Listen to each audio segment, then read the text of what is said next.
Pegasus case से जुड़ी ये बड़ी खबर, जहां सुप्रीम कोर्ट का फैसला आया है। जासूसी कांड की जांच के लिए एक्सपर्ट कमेटी बनेगी, जिसके हेड होंगे सुप्रीम कोर्ट के रिटायर्ड जज। तो आपको बता दें, जासूसी कांड में सुप्रीम कोर्ट का ये बड़ा फैसला। इससे पहले पिछली सुनवाई में अपना फैसला सुरक्षित कोर्ट ने रख लिया था और आज ये बड़ा फैसला आया है। जांच के लिए एक्सपर्ट की कमेटी बनेगी, रिटायर्ड जज आरवी रविंद्रन उसकी अगुवाई करेंगे। संजय शर्मा मेरे सहयोगी इस वक्त तमाम जानकारी के साथ जुड़ गए हैं। संजय, ये जो 8 हफ्ते का वक्त दिया गया है रिपोर्ट फाइल करने के लिए, इस बीच निजता के उल्लंघन की जांच की बात भी सुप्रीम कोर्ट ने कहा है, और क्या अपने ऑब्जर्वेशन में सुप्रीम कोर्ट ने आज कहा? ऑब्जर्वेशन में सुप्रीम कोर्ट ने साफ कहा है कि निजता का अधिकार और नागरिक स्वतंत्रता, इन दोनों का बरकरार रखने की जरूरत है और इन दोनों के बीच में एक संतुलन स्थापित करने की जरूरत है। साथ ही प्रेस की स्वतंत्रता और स्वायत्तता को लेकर भी कोर्ट ने उसमें अपनी टिप्पणियां की हैं। फैसले पर टिप्पणी करने के लिए वकील आ गए हैं। Without interference and thereafter and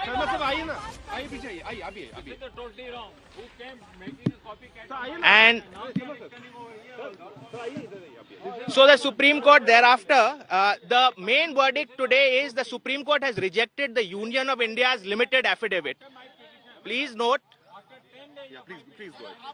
please, the Supreme Court of India has rejected today the Union of India's limited affidavit. The limited affidavit refused to provide any particular details. The Honorable Supreme Court has said that that's the position they cannot accept, and they have said that prima facie they find material in what the petitioners had said. They have therefore said that we have to appoint a committee. We have no option but to appoint a committee. They have appointed a committee which is headed by a retired judge of the Supreme Court, Honorable Justice Ravindran, and there are other members I will name the members which I could take down while the judgment was being pronounced. There is Mr. Alok Joshi from IPS, Sandeep Oberoi, Mr. Naveen Kumar Chadha, Mr. Prabhakaran, and Mr. Naveen Kumar Chaudhary, Mr. Prabhakaran, and Mr. Ashwini Gupta. And the Supreme Court has directed that within 8 weeks the matter will be relisted again. In the meantime, this committee has to examine all aspects of potential breach of privacy. The judgment, as it was read out in the court, is laced with different aspects of both privacy and the rights of journalists to function freely without state interference. Sir, could you throw light on the observations that have been made by the court? Sir, मैं हिंदी में कर दूंगा, फिर सवाल प्रतीक चड्ढा जी answer कर देंगे, ठीक है? हाँ, आज सुप्रीम कोर्ट की 3 जज की खंडपीठ जो honourable chief justice of India के द्वारा हेडेड थी, उन्होंने अभी जस्ट जजमेंट दिया है पेगासस मैटर में। जैसे आप लोगों को मालूम है कि कुछ रिट पिटीशन दायर की गई थी, जो एक पब्लिक इंटरेस्ट लिटिगेशन भी थी कुछ, और कुछ जो लोग इम्पैक्टेड थे जिनका खुद का फोन या सॉफ्टवेयर हैक हुआ था पेगासस, वो भी आए थे कोर्ट के सामने। तो आज जो आंतरिक फैसला जो सुप्रीम कोर्ट का आया है, उसमें सुप्रीम कोर्ट ने एक जॉर्ज ऑरवेल की कोटेशन से सीक्रेसी के बारे में उससे शुरुआत की, और फिर जो राइट टू प्रिवेसी है उसके ऊपर एक लंबा डिस्कशन बताया कि राइट टू प्रिवेसी जो हमारे संविधान में है उसके क्या महत्व है और उसको स्टेट ब्रीच नहीं कर सकता है।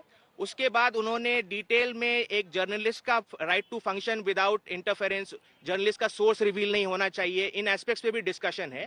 फिर फाइनली उन्होंने यूनियन ऑफ इंडिया की जो एफिडेविट थी, जिसमें यूनियन ऑफ इंडिया ने एक लिमिटेड एफिडेविट दी थी जिसमें कहा था कि हम कुछ ज्यादा डिस्क्लोज नहीं कर सकते हैं, उसको रिजेक्ट किया। वो कहा कि वो सफिशिएंट नहीं है, हम एक्सेप्ट नहीं कर सकते हैं। जो पिटिशनर्स कोर्ट के सामने थे उनको पहली दृष्टि से उनके केस को उन्होंने मानने पाया और इसलिए उन्होंने कमेटी अपॉइंट की है।